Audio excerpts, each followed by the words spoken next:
Les ténèbres ne régneront pas toujours sur la terre. La dépression, l'addiction, la tristesse, le stress sont des prisons. La honte te pousse à t'isoler. Pendant toutes ces années, tu as cherché la liberté. Ce n'est pas un hasard si tu te retrouves ici. J'ai entendu tes cris. Je t'appelle encore une fois. Ne résiste pas. Laisse-toi conduire par le son de ma voix. Je suis là, avec toi.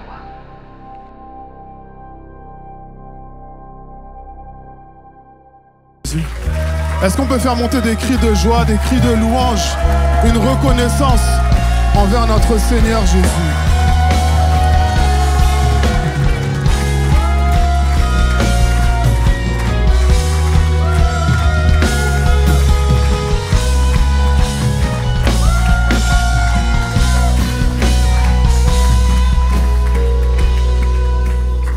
Amen. Merci à la louange. On peut encourager la louange, c'était super. Vous pouvez prendre place.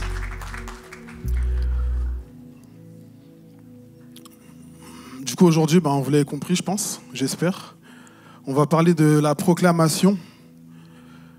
On a vu la gratitude, on a vu le positionnement. Et aujourd'hui, du coup, c'est la proclamation. Et voilà, la proclamation, ce qu'il faut comprendre, c'est que c'est pas juste des paroles en l'air, c'est pas juste réciter quelque chose comme ça, mais c'est bien plus profond. C'est vraiment, la proclamation, elle s'appuie sur notre foi, sur ce qu'on croit réellement au fond de nous. C'est pas une liste qu'on demande au Père Noël ou vas-y une liste de vœux qu'on fait, etc. Mais c'est vraiment des paroles qui sont au fond de nous, poussées par l'Esprit qu'on déclare parce qu'on y croit fermement. Et je vais m'appuyer sur un texte biblique dans Ésaïe 61, du verset 1 à 3. Et ce texte dit « L'Esprit du Seigneur, l'Éternel, est sur moi, car l'Éternel m'a oint pour porter de bonnes nouvelles aux malheureux. Il m'a envoyé pour guérir ceux qui ont le cœur brisé, pour proclamer aux captifs la liberté et aux prisonniers la délivrance, pour publier une année de grâce de l'Éternel et un jour de vengeance de notre Dieu, pour consoler tous les affligés, pour accorder aux affligés de Sion, pour leur donner un diadème au lieu de la cendre, une huile de joie au lieu du deuil, un vêtement de louange au lieu d'un esprit abattu. » Et le contexte historique de ce passage, c'est que le peuple d'Israël, à cause du péché, à cause de tout un tas de choses, ils se sont retrouvés en exil à Babylone, parce qu'ils ont perdu une bataille contre eux. Et donc, du coup, ils étaient captifs en Babylone, ils étaient en exil. Et donc voilà, la situation était compliquée pour eux, etc. Mais ils ont réussi à s'en sortir et retourner en terre promise. Mais arrivé là-bas, c'était la désolation. Le temple de Jérusalem, etc. Tout était dévasté, tout était en ruine. Donc du coup, pour eux, c'était compliqué. Il fallait se reconstruire, il fallait repartir de zéro, il fallait, socialement compliqué, économiquement, spirituellement. Voilà, il n'y avait rien de bon, tout était compliqué. Mais Ésaïe, justement, a reçu cette prophétie de Dieu, justement, qui est une prophétie d'espoir, une prophétie, justement, d'encouragement, une prophétie où Dieu promet à son peuple qu'il va les bénir, qu'il va les restaurer, qu'il va les relever. Et donc, proclamer, pour le définir de manière générale, c'est d'annoncer quelque chose, c'est de déclarer à haute voix, hautement quelque chose auprès d'un vaste public. Proclamer, c'est publier ou reconnaître solennellement quelque chose. Et donc ça, c'est une définition générale, on va dire. Et en termes bibliques, la proclamation, c'est déclarer publiquement avec conviction la vérité, les promesses et les œuvres de Dieu. Donc c'est annoncer l'évangile, avancer la bonne nouvelle de l'évangile, déclarer la grandeur de Dieu, ses œuvres, ses attributs, qui il est, etc. C'est de rappeler les promesses de Dieu, que ce soit pour nous ou pour les autres. C'est d'encourager à vivre selon cette parole. Et c'est aussi le prophétiser, c'est aussi recevoir, dire des choses qu'on a reçues de Dieu. Et ce qu'on doit comprendre, c'est que la proclamation, c'est un acte puissant et essentiel dans la vie du chrétien. C'est une manière d'exprimer sa foi, c'est une manière de publier, de déclarer la bonne nouvelle de qui est Dieu à ceux qui ne le connaissent pas. Et la proclamation, c'est aussi une puissance, parce qu'il y a une puissance incroyable qui se cache dans la parole de Dieu. Et c'est ce qu'on va voir aujourd'hui. Et mon premier point, c'est que la proclamation, c'est tout simplement une déclaration de foi. Et quand on regarde l'origine du mot hébreu pour proclamer, donc au-delà du fait, comme j'ai dit, d'annoncer, etc., il y a aussi le fait de crier à l'aide et d'en appeler à Dieu justement dans des situations difficiles. Parce que la proclamation, c'est la confession dans la foi des paroles de Dieu et surtout dans les moments difficiles. Parce que c'est facile de proclamer, de dire des choses quand tout va bien, etc. Mais des fois, Dieu nous éprouve, des fois, il y a des situations qui nous mettent à l'épreuve. Et c'est dans ces moments-là qu'on voit réellement si on a foi en Dieu ou pas. Et c'est pour ça que, dans le sens de crier à l'aide, d'en appeler à Dieu, etc., la proclamation, elle a tout son sens, parce que c'est inviter Dieu dans notre situation, c'est invoquer Dieu par la prière dans les moments difficiles, afin qu'il puisse intervenir, afin que notre foi puisse être boostée d'une certaine manière, qu'elle soit affermie au travers de la parole de Dieu. Donc ce qu'il faut comprendre, c'est que la proclamation, c'est un acte de foi qui affirme ce que Dieu a promis avant même de le voir se manifester. Je vais répéter, la proclamation, c'est un acte de foi où tu affirmes ce que Dieu a promis, ce qui est écrit dans la parole de Dieu, avant même que tu le vois se manifester dans ta vie. Et je vais lire pour vous dans Romains 4, à partir du verset 16. Il est dit, c'est donc par la foi que l'on devient héritier, pour que ce soit par la grâce et que la promesse soit assurée à toute la descendance, non seulement à celle qui dépend de la loi, mais aussi à celle qui est à la foi d'Abraham. En effet, Abraham est notre père à tous, comme cela est d'ailleurs écrit. Je t'ai établi père d'un grand nombre de nations. Il est notre père devant le Dieu en qui il a cru. Le Dieu qui donne la vie aux morts et appelle ce qui n'existe pas à l'existence, espérant contre toute espérance. Abraham a cru et ainsi il est devenu le père d'un grand nombre de nations, conformément à ce qui lui avait été dit. Telle sera ta descendance. Sans faiblir dans la foi, il n'a pas considéré que son corps était déjà usé, puisqu'il avait près de 100 ans, ni que Sarah n'était plus en état d'avoir des enfants. Il n'a pas douté par incrédulité de la promesse de Dieu, mais il a été fortifié par la foi et il a rendu gloire à Dieu. Car il avait la pleine conviction que ce que Dieu promet, il peut aussi l'accomplir. Et dans ce texte, il dit que c'est par la foi qu'on devient héritier. Donc c'est ta foi qui va te permettre de vivre les promesses de Dieu. C'est ta foi qui va donner vie à la puissance de la parole de Dieu. Et peut-être souvent, nous, dans nos vies, on a des situations compliquées, on est face à des défis, etc. Et souvent, on veut baisser les bras. Souvent, on ne sait pas comment on va s'en sortir. On dit qu'il n'y a plus d'issue. On aime bien dire, vas-y, c'est mort, laisse tomber. On n'y croit plus, etc. Mais il est dit dans le verset, espérant contre toute espérance.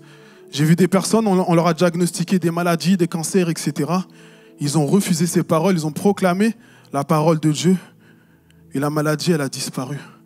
Et même les médecins même qui ont fait des années d'études, ils n'avaient aucune explication à ça. Mais nous qui avons la vérité, on sait que la parole de Dieu, ce que Dieu dit, prévaut et est au-dessus de toutes choses. Et il y a une puissance que l'être humain ne peut pas comprendre, tout simplement. Donc il est important de ne pas faiblir dans la foi dans les moments difficiles et de tout simplement croire que Dieu peut agir, que Dieu peut le faire dans toutes nos situations. Et il y a plein d'exemples dans la Bible. On voit la femme à perte de sang qui souffrait pendant 12 ans. Mais jusqu'au bout, elle y a cru. Et elle a tout fait pour toucher un morceau de tissu le vêtement de Jésus pour avoir sa guérison. On a un homme qui était assis 38 ans à côté d'une piscine, il n'y avait personne pour le mettre dans l'eau. Et pendant 38 ans, il était là. Mais lorsqu'il a rencontré Jésus, il a mis sa foi en action et il a été guéri. Et souvent, nous, on a des situations difficiles. Des fois, ça traîne au début, on va dire au début, on tient, on a un peu de ressources. Et plus le temps passe, plus ça dure, etc. Et moins on croit, moins on proclame, moins on croit vraiment que Dieu va le faire. Et on est en proie au doute, on est en proie à l'incrédulité, etc. Mais on peut des fois avoir des mauvaises paroles, on peut être irrité, etc. Mais on oublie qui est Dieu. Et dans ce texte, on voit qu'Abraham, justement, même s'il avait plus de 100 ans, même si sa femme n'était plus en état d'avoir des enfants, il a cru, il a eu un enfant. Et j'aimerais parler à quelqu'un ce matin. Il y en a peut-être qui sont dans cette salle et qui ont du mal à avoir un enfant. Je ne pense pas que vous ayez 100 ans, je ne pense pas que vous ne soyez plus en état d'avoir des enfants. Donc si Abraham et Sarah ont cru, vous aussi, vous devez continuer de croire. Et le Seigneur agira, il se manifestera dans votre situation et ça sera un témoignage puissant que Dieu et Jésus est vivant encore aujourd'hui et qui peut faire de grandes choses dans chacune de nos vies. La proclamation, du coup, c'est un acte de foi. Et au-delà du fait qu'elle change les situations, elle peut changer le cours de notre condition, de nos situations, elle est là aussi pour changer notre cœur, pour changer notre manière de penser, pour changer notre manière de faire face aux situations difficiles. La proclamation, elle est là aussi pour changer notre état d'esprit, pour qu'on ne compte plus sur nous-mêmes, qu'on ne regarde plus à nous, mais qu'on regarde à Jésus. La Bible dit, ce n'est ni par la force, ni par la puissance, mais par mon esprit. Et l'idée, c'est de ne pas regarder à soi, c'est de ne pas essayer de faire les choses par soi-même, mais juste de compter sur Dieu, d'être patient, de garder la foi et de s'attendre à Dieu, tout simplement. On vit dans un monde où, très souvent, on est négatif. On préfère s'attendre au négatif pour ne pas être déçu. Et on se dit, s'il y a le positif qui vient, tant mieux. Mais je n'ai pas envie de penser que ça va bien se passer. Au final, ça se passe mal. Je vais être déçu. Mais ça, ce n'est pas la foi. Ça, c'est la pensée du monde, c'est le raisonnement du monde. C'est l'esprit de désolation qui règne dans le monde. Mais nous, en tant que chrétiens, peu importe les situations, peu importe ce qu'un médecin peut dire ou ce qu'on peut voir devant nous, on doit toujours croire à la parole de Dieu. Parce que la parole de Dieu, elle est plus réelle que notre situation, que nos conditions. La Bible dit que les choses de ce monde vont passer, mais la parole de Dieu, elle va demeurer éternellement. Et peut-être qu'il y a des choses qu'on veut et qu'on n'aura pas, mais il faut juste accepter que ce soit aussi la volonté de Dieu. Des fois, il y a des malades, on va peut-être prier pour eux, mais peut-être que c'était leur temps, peut-être que Dieu avait prévu les choses ainsi. Donc on ne doit pas aussi oublier la souveraineté de Dieu et que Dieu, c'est lui qui domine sur toute chose. Et s'il a prévu quelque chose d'une manière, on doit l'accepter.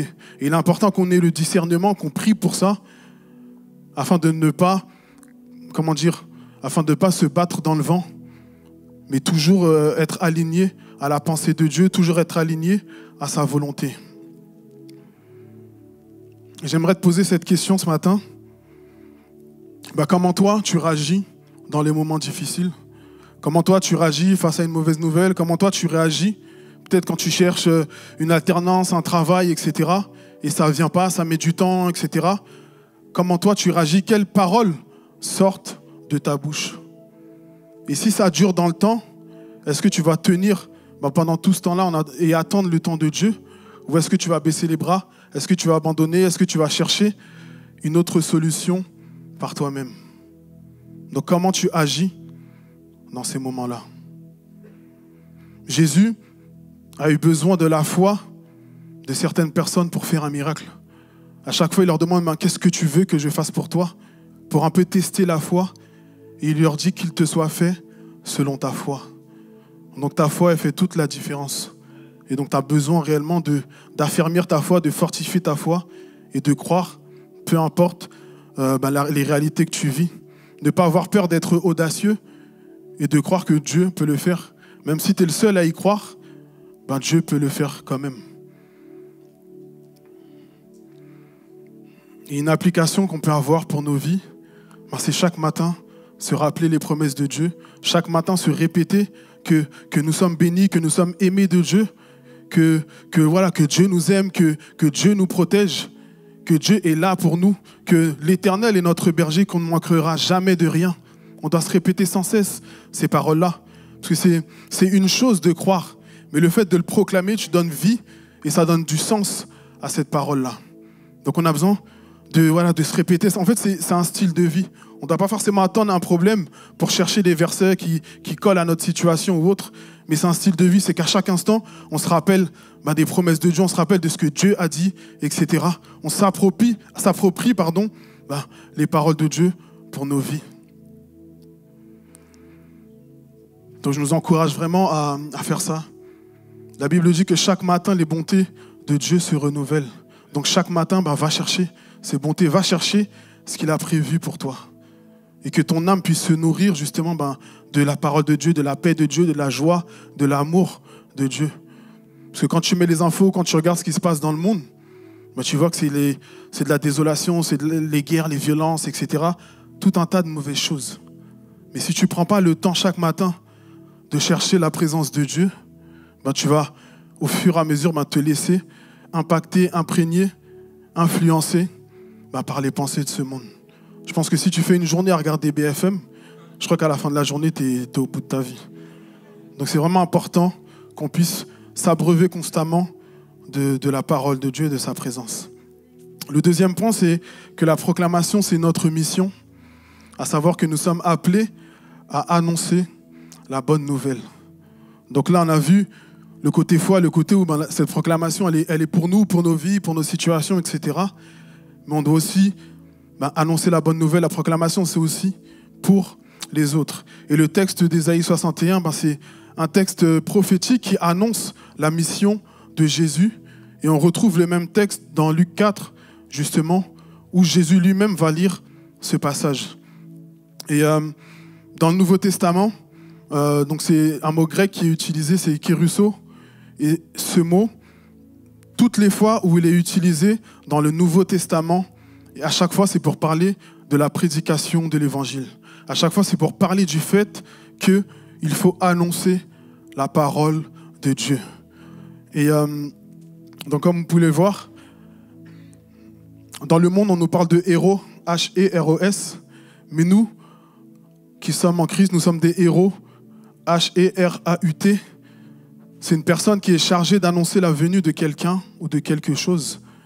Et en d'autres termes, nous sommes des messagers. On est là pour annoncer la venue de Jésus. On est là pour dire au monde que Jésus est mort à la croix pour qu'un maximum d'êtres humains soient sauvés. Il est venu rétablir l'ordre qui était prévu à l'origine. Et nous, qui avons pris part à cela, nous sommes ces messagers. On doit poursuivre l'œuvre que Jésus a commencée. Et on doit annoncer sa venue. On doit annoncer ses promesses, annoncer ses vérités au monde. On doit dire qu'il y a un jugement qui arrive et pendant qu'il a encore temps, de donner sa vie à Jésus. Donc c'est notre mission à tout un chacun. Dans la Bible, on nous parle de Jean-Baptiste qui était la voix qui criait dans le désert, qui prêchait. On le prenait pour un fou. Jésus, lui, allait pareil avec ses disciples, à gauche, à droite, pour annoncer l'évangile, pour enseigner.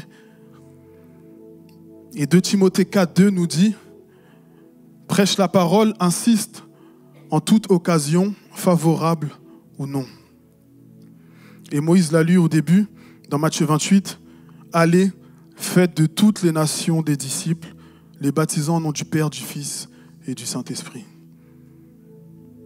Donc notre mission à tout un chacun, c'est d'annoncer la bonne nouvelle de l'Évangile.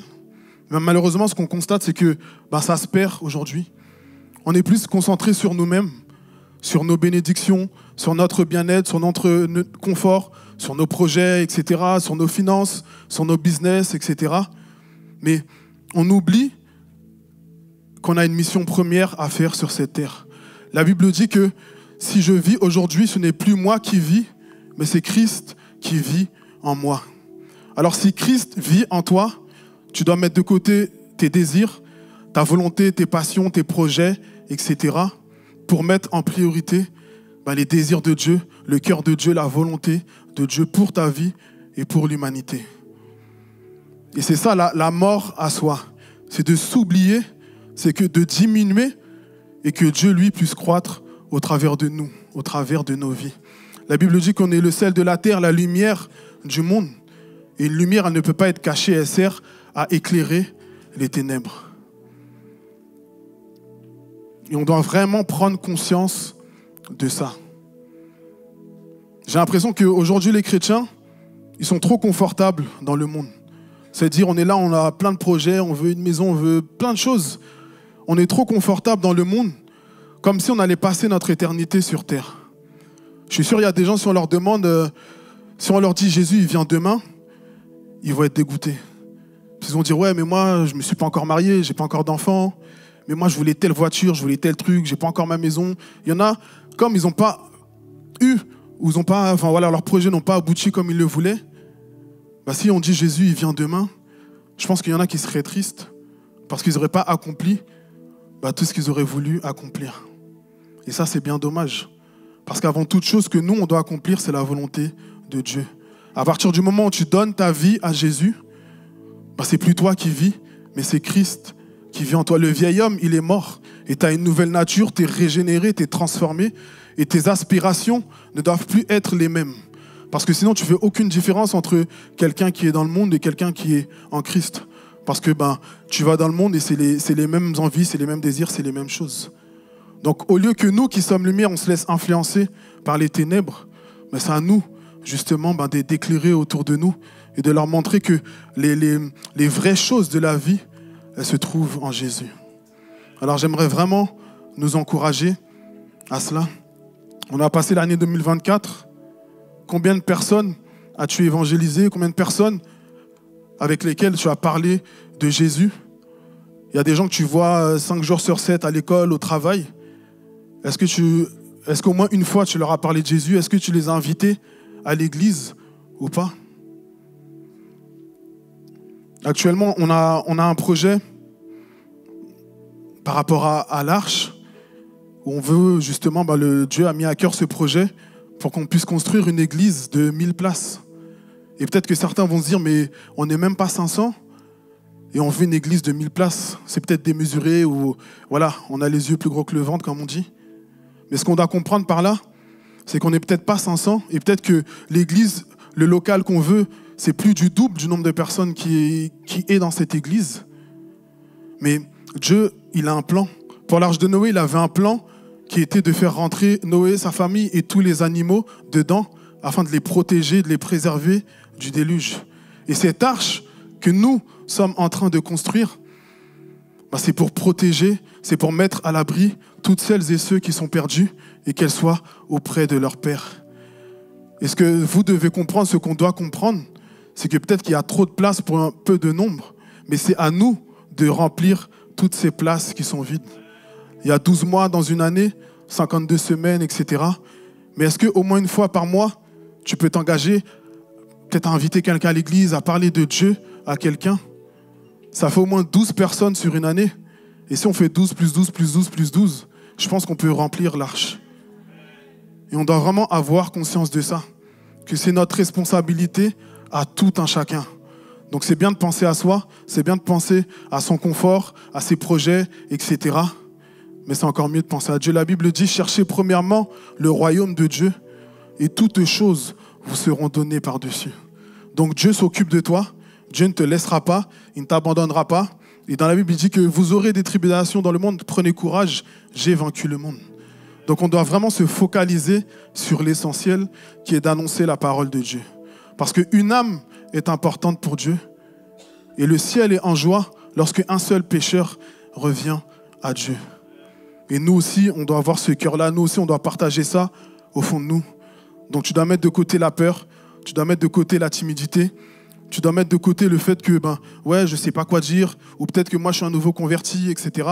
Des fois, on a plein d'idées, plein de pensées, plein de choses, plein d'excuses pour ne pas le faire. Mais ce qu'il faut savoir, c'est qu'il y a un verset dans la Bible où c'était les disciples qui devaient aller devant un tribunal. Et il disait, mais Seigneur, comment on va faire? Je ne suis pas éduqué, j'ai pas eu d'éducation, etc. Je ne sais pas parler, comment je vais faire? Et Dieu il leur dit qu'au moment venu, il leur dira quoi dire. En réalité, on a juste à ouvrir la bouche et Dieu mettra des paroles sur nos lèvres et ça va juste couler simplement. Mais on doit faire juste ce pas-là, d'aller et Dieu fera le reste. Parce que le résultat ne dépend pas de nous. C'est l'Esprit Saint qui va lui convaincre de péché, de justice et de jugement. Mais toi, tu dois juste transmettre le message. Alors, est-ce qu'on peut s'engager à faire ça? Est-ce qu'on peut se faire violence? Est-ce qu'on peut mettre de côté les camps dira-t-on? Parce qu'en réalité, nous, notre personne, elle vaut rien. Si Dieu n'est pas en nous, si Dieu n'est pas avec nous, ça sert à rien en fait. Donc même si on pense que tu es fou, même si on dit plein de trucs de toi, même si on te critique, etc., en réalité, est-ce que c'est important? Face au fait qu'une personne peut être sauvée et voir sa vie changer et transformée. Parce qu'autour de nous, il y a des personnes, peut-être qui cherchent... moi, je sais que j'ai connu une collègue de travail, elle avait sur son bureau plein de pierres d'énergie pour conjurer le mauvais sort, etc., pour se protéger, tout ça. Et c'est triste parce qu'au final, tout ça, ça sert à rien. Il y en a qui sont peut-être dans la magie, il y en a qui font du yoga, il y en a qui font plein de choses, justement pour avoir une protection, pour avoir ce sentiment de bien-être, etc. Et malheureusement, ils sont dans l'erreur. Mais nous qui avons la vérité, nous qui avons reçu ce ministère de réconciliation, au final, on n'en fait rien. Et sachez que Dieu, quand il reviendra, il nous demandera des comptes aussi. Donc Dieu nous demandera des comptes.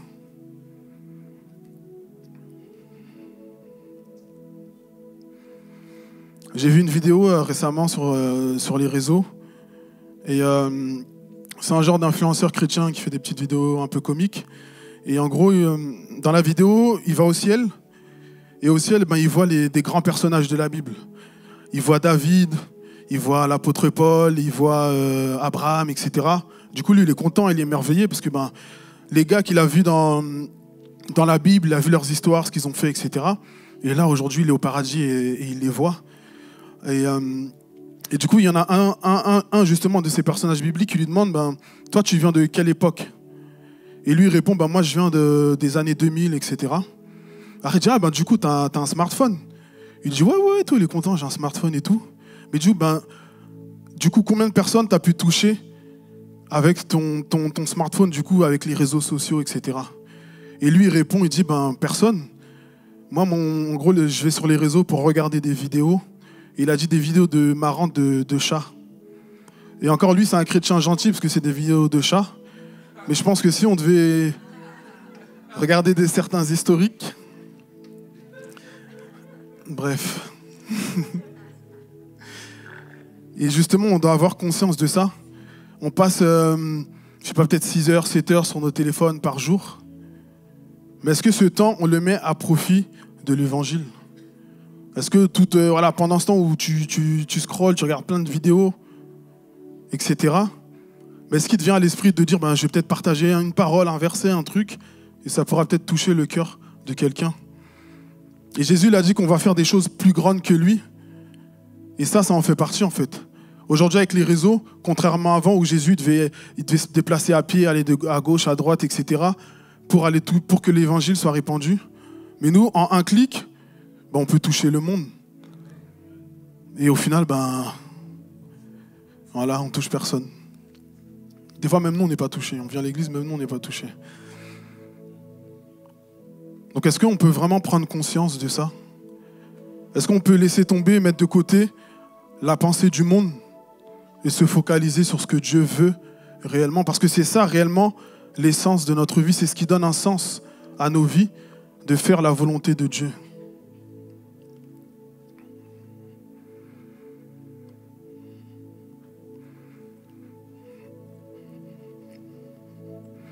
J'ai un troisième point, où c'est l'impact justement de la proclamation dans le monde spirituel ou dans le combat spirituel. Ce qu'il faut savoir, c'est que le diable ne veut pas que tu parles. Parce qu'il sait la puissance qu'il y a dans la parole de Dieu. Et c'est pour ça qu'il ne veut pas que tu parles. Il va t'assaillir de plein de pensées, de plein de choses, de plein de situations il va te détourner justement de Dieu pour que tu te focalises sur tes problèmes, etc. Mais il ne veut pas que tu proclames la parole de Dieu. Il veut te détourner de Dieu. Il veut que tu sois fâché contre Dieu.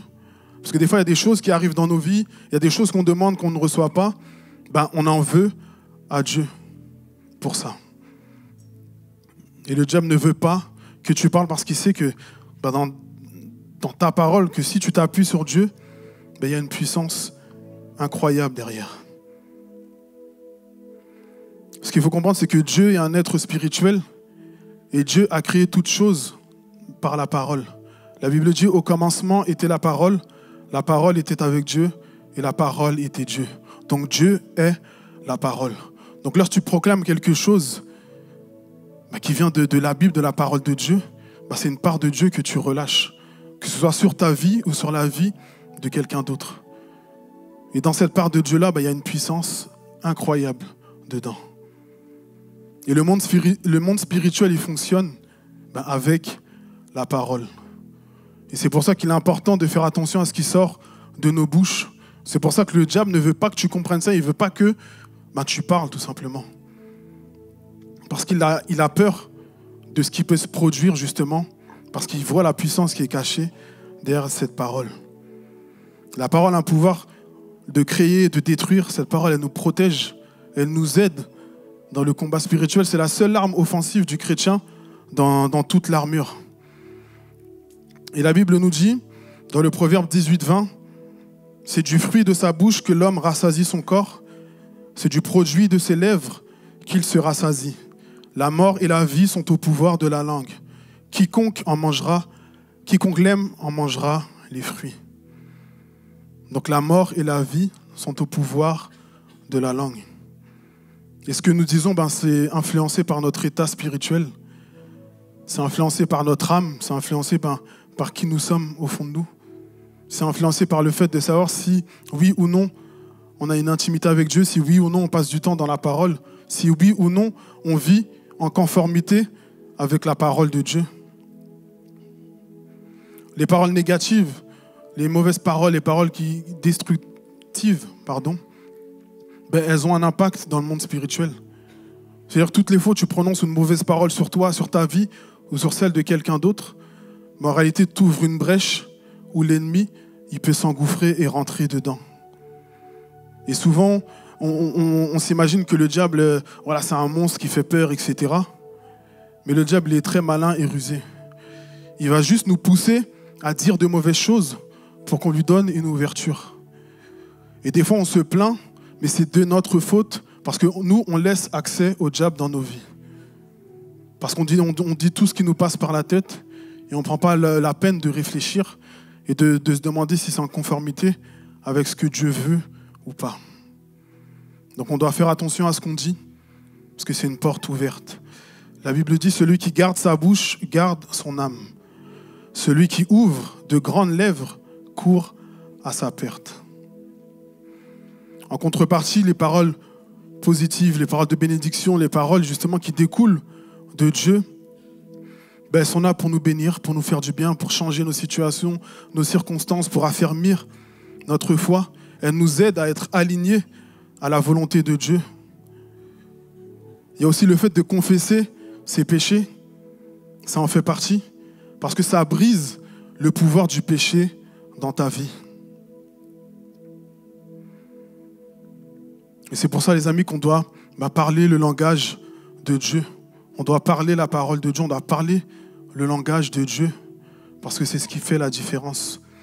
La Bible nous dit dans Hébreux 4, 12, « Car la parole de Dieu est vivante et efficace, plus tranchante qu'une épée quelconque à deux tranchants, pénétrant jusqu'à partager âme, esprit, jointure, moelle, elle juge les sentiments et les pensées du cœur. » On nous parle de l'épée de l'esprit dans Éphésiens. Et cette épée-là, l'épée de l'esprit, en fait, c'est que le Saint-Esprit, justement, c'est lui qui anime cette parole, c'est lui qui permet que cette parole-là soit vraie, soit concrète et se manifeste. Et c'est pour ça qu'on a besoin d'entretenir cette relation avec le Saint-Esprit et se laisser inspirer par lui. Parce que proclamer la parole de Dieu, c'est une arme dans le combat spirituel.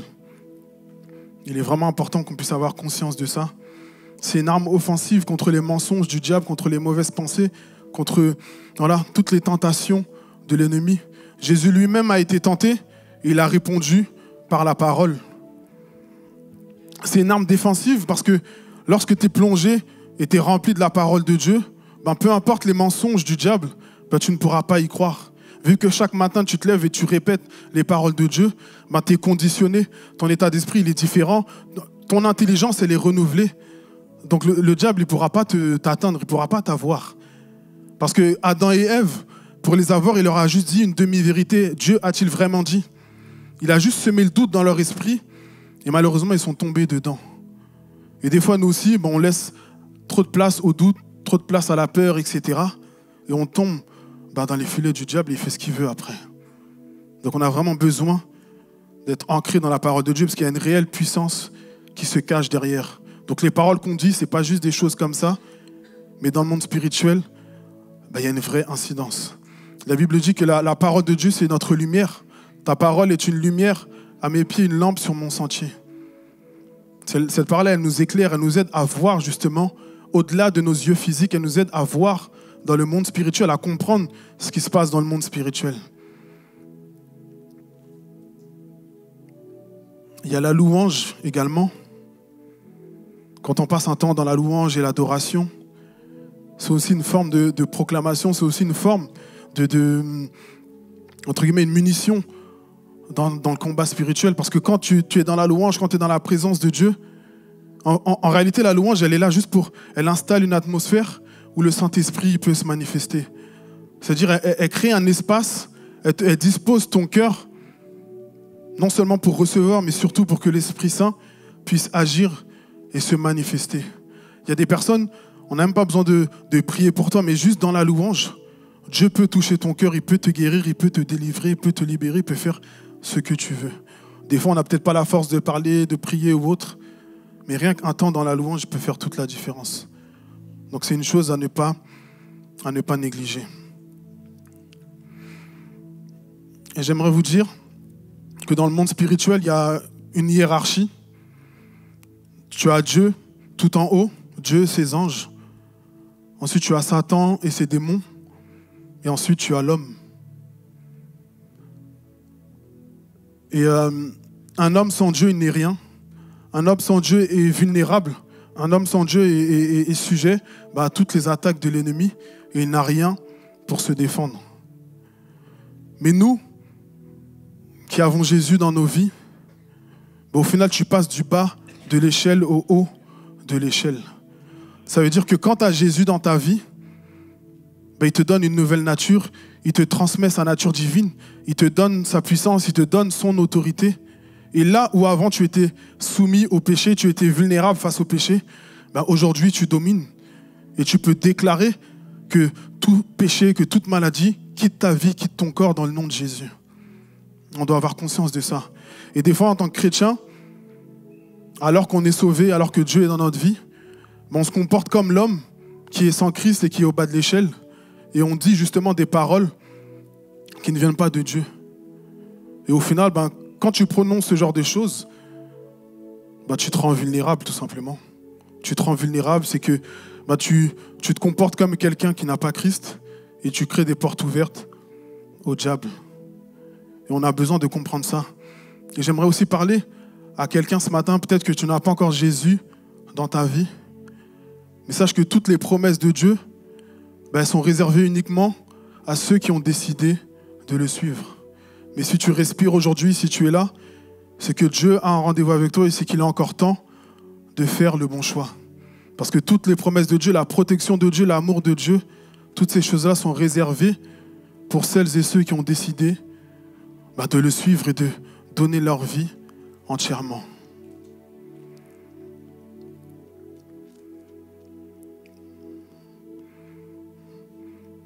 Donc il y a une hiérarchie dans le monde spirituel et Satan ne peut pas résister à la parole de Dieu.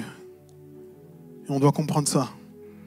Satan ne résiste pas à la parole de Dieu, à l'autorité qu'il y a dans la parole de Dieu. Satan ne résiste pas à l'autorité qu'il y a dans la parole de Dieu. Donc ne te comporte plus comme celui ou celle que tu étais avant. Ne dis plus des paroles sans réfléchir, mais remplis ta vie de la parole de Dieu. Jésus, face au diable, il a juste répondu ce qu'il avait écrit dans la Bible, en fait. Donc il est temps qu'on ouvre les yeux, il est temps qu'on se réveille, il est temps qu'on se lève, il est temps qu'on se saisisse de l'autorité que Dieu nous a donnée.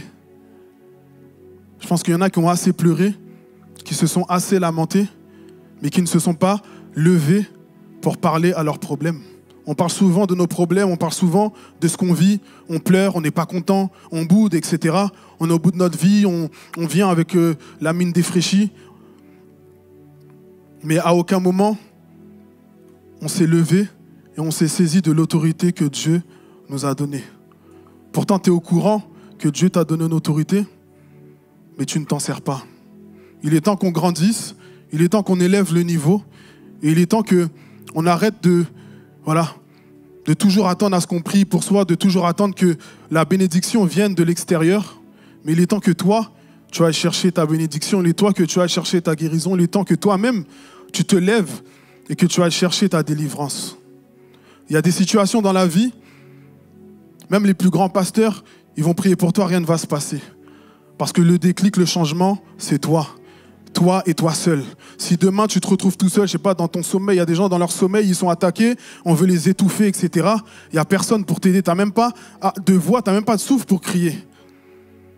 Il y a des situations où tu seras livré à toi-même, tu seras tout seul. Comment tu vas faire? Moi j'ai grandi en banlieue, souvent on voit des gens, quand ils sont en équipe, ils font les shows, et c'est les plus forts du monde. Mais quand ils sont tout seuls, il n'y a plus personne. Et des fois, nous, on est comme ça. C'est-à-dire que moi, je suis chrétien, j'ai Dieu de mon côté, j'ai toute la puissance de Dieu, toute l'armée des anges, etc., qui est prête à combattre pour moi. Mais je me comporte comme si j'étais seul, en fait. Et il y a un texte dans la Bible où c'est Élisée, il prie pour son serviteur, il dit « Seigneur, ouvre-lui les yeux ».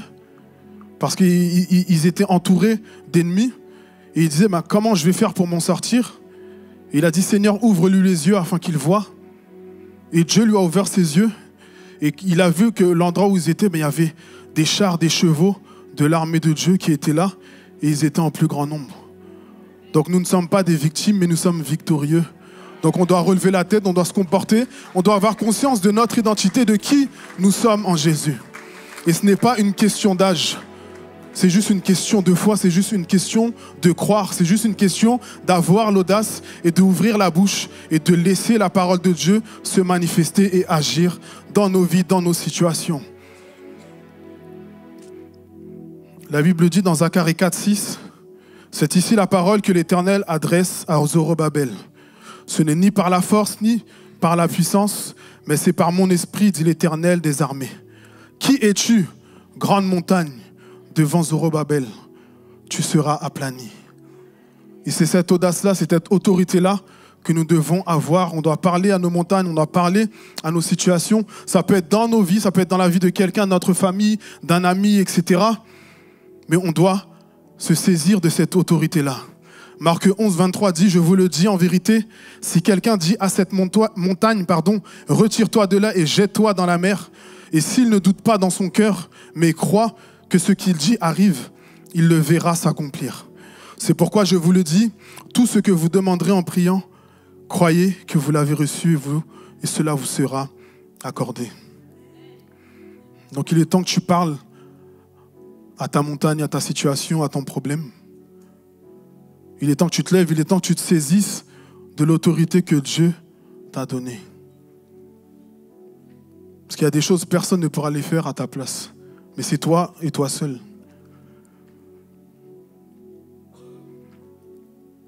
Et pour finir, pour conclure, donc comme je l'ai dit, Ésaïe 21, c'était un texte prophétique qui trouve son accomplissement dans le Nouveau Testament, dans Luc 4.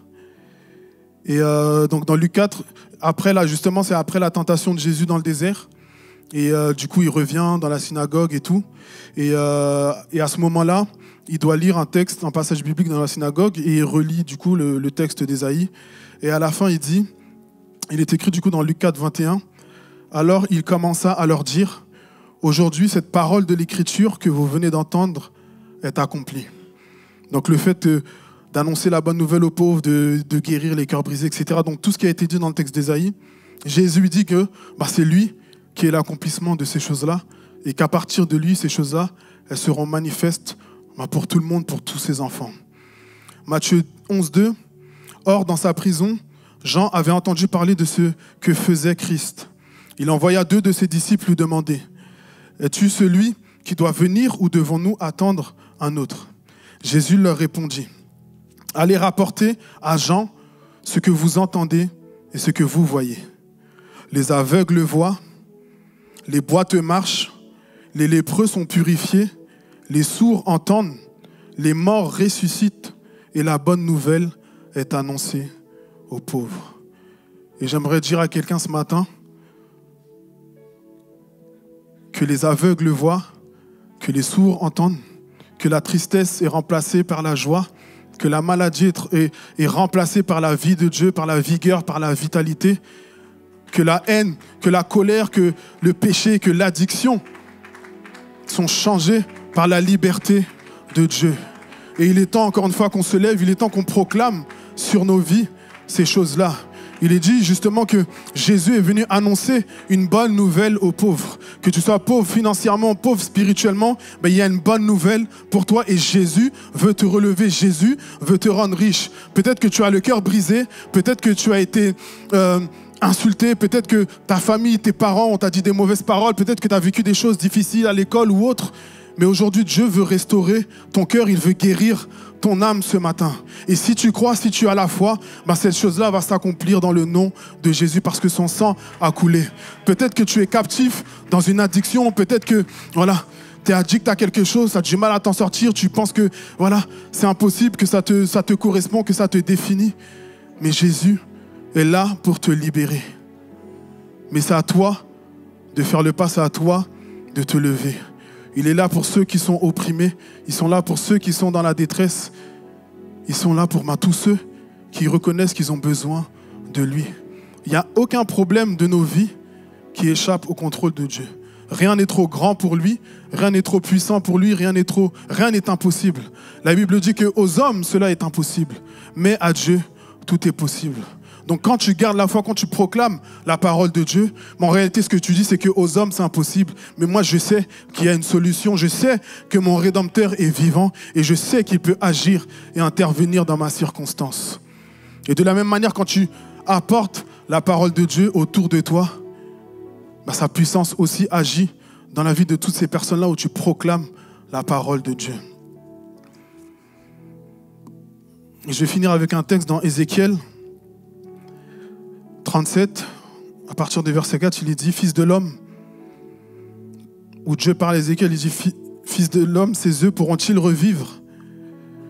J'ai répondu « Seigneur éternel, c'est toi qui le sais. » Puis il m'a dit « Prophétise sur ces eaux.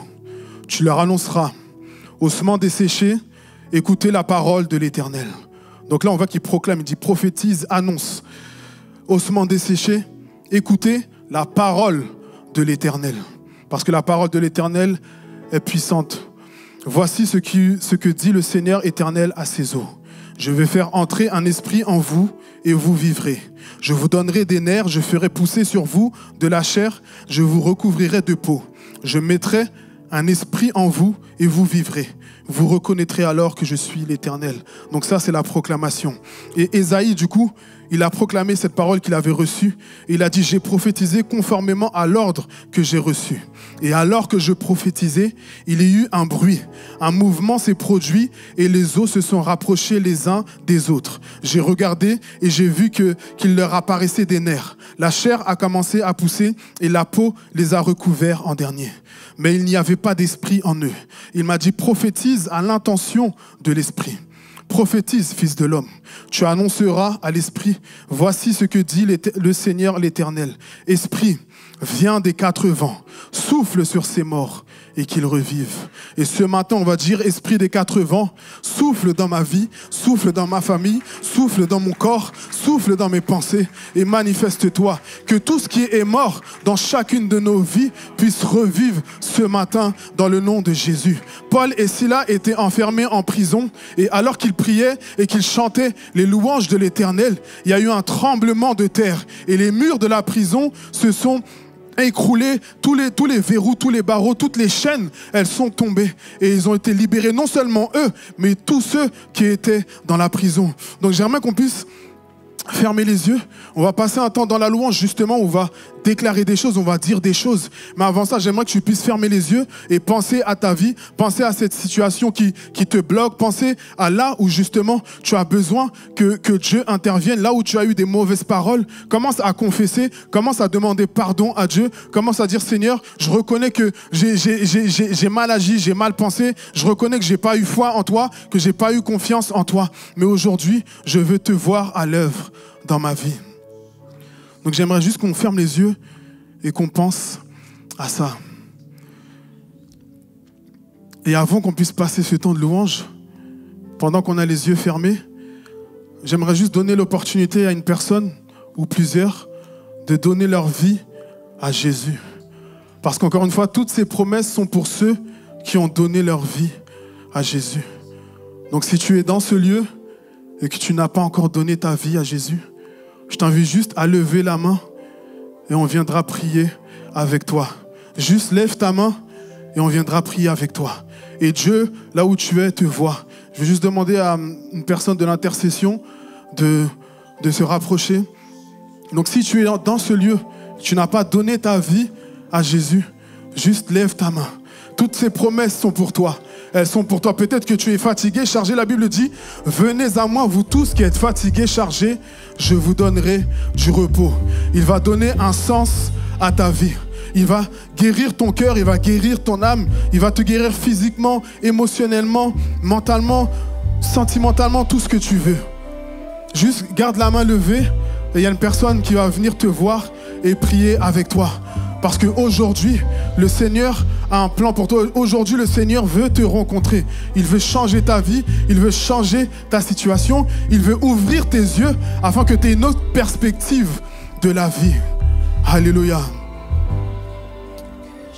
Alléluia. Alléluia.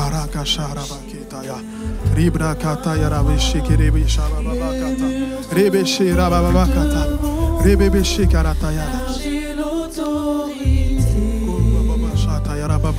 Jésus m'a. Shekayara baba bashata yara baba kataya. Reke shata yara bakata. Les miracles se produisent car j'ai l'autorité que Jésus m'a donnée. Lorsque j'élève ma voix, les murs tombent car j'ai l'autorité que Jésus m'a donnée.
dans ta vie, mais j'aimerais aller plus loin.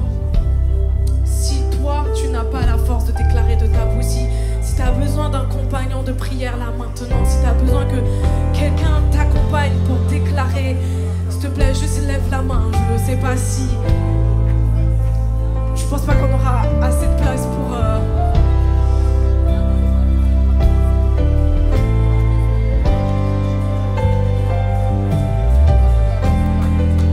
Je vais plutôt faire cet appel-là. Si réellement tu sens que tu es découragé, si tu sens que tu as besoin qu'on vienne prier pour toi, il y a de la place devant. Je te prie d'avancer. Je te prie d'avancer. Et l'équipe d'intercession va venir et t'aider à déclarer des paroles de vie. Donc s'il te plaît, lève-toi de là où tu es, avance-toi. Avance-toi.